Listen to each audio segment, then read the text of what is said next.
Welcome to this grab bag on dual coding. Let's take a few moments to understand this powerful theory, and then I'll give you some practical tips on how to use dual coding in your classroom. You remember that cognitive load theory tells us that working memory is quickly overloaded. So with that in mind, here's what educational psychologist Paul Kirschner wrote in Oliver Caviglioli's recent book on dual coding.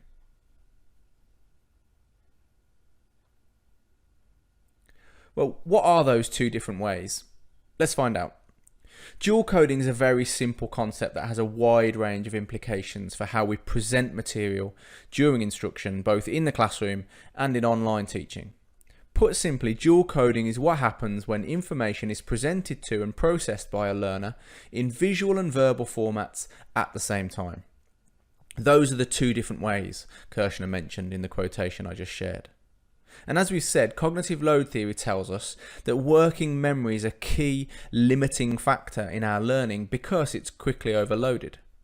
And dual coding takes account of this limitation because when we present to be learned material to both visual and verbal processing channels at the same time, working memory capacity can be optimized. Why is that? How does that work? Well, it's because the working memory appears to be able to process visual and verbal information simultaneously without inducing an additional cognitive load. Paul Kirschner refers to this process as double-barreled learning. Now, there is an important caveat here which we'll come back to shortly, but it should be noted now that the impact of dual coding is only achieved if the visual and the verbal material is well linked and none of it is redundant. So, encoding is the term for transferring what's being mulled over in the working memory into the long-term memory in the form of a memory trace.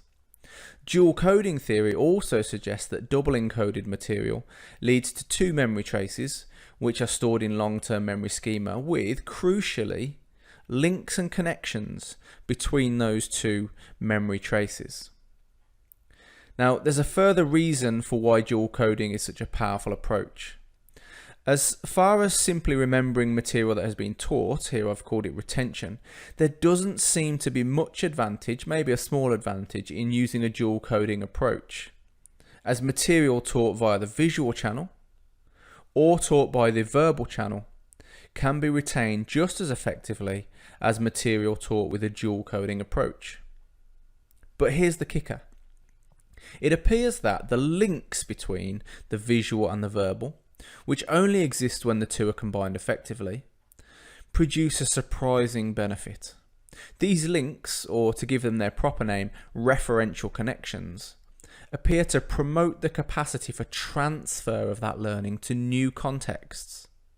And better transfer means better problem solving, and better problem solving means more creativity. Let me say this another way.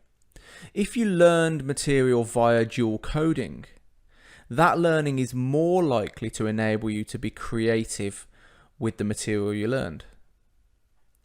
In a really interesting piece of research by Mayer and Anderson way back in 1992, they found that the only test group that did well in a creative problem-solving task was the group that had initially learned the material via dual coding. The groups that had learned the same material through a solely visual or a solely verbal method were no better at problem solving than a control group who hadn't ever been taught any of the material and didn't know anything about the topic at all. So for enabling creative solutions with learned material, dual coding wins hands down. So how do we do it? How's it done? How do we get it right for our students? We're definitely not just talking about sticking pretty pictures onto slides to make them look smart. The key message is you should try to organize the content and the space so that the links between the words and the visuals are meaningful. Because it's the links, as we've thought, that make this strategy powerful. The words and the visuals should support one another. One great way of doing this is with graphic organizers or word diagrams. Now, Oliver Caviglioli uses 4 words to summarize how to prepare materials that support a dual coding approach. And he says, cut, chunk, align, and restrain. Cut means to remove all the additional and extraneous materials from the visuals. Put on your slides or on your handouts only what is helpful for learning and nothing else. Chunk means to cluster together spatially things that go together conceptually. Put them next to one another. Put them side by side. Align means to line stuff up so the eye doesn't have to work too hard to figure out what the layout represents or what labels link with which pictures. And also on this one, any text longer than about 3 lines should always be left aligned for the exact same reasons. Restrain means to curb your artistic passions when it comes to presenting for educational purposes at least, because distractions add to unwanted cognitive load. Reducing distractions can also be done by only revealing material as you talk about it, as I'm doing in this video. So here are a few places you can go to find out more about dual coding. Feel free to email me with any questions, and I'll see you next time.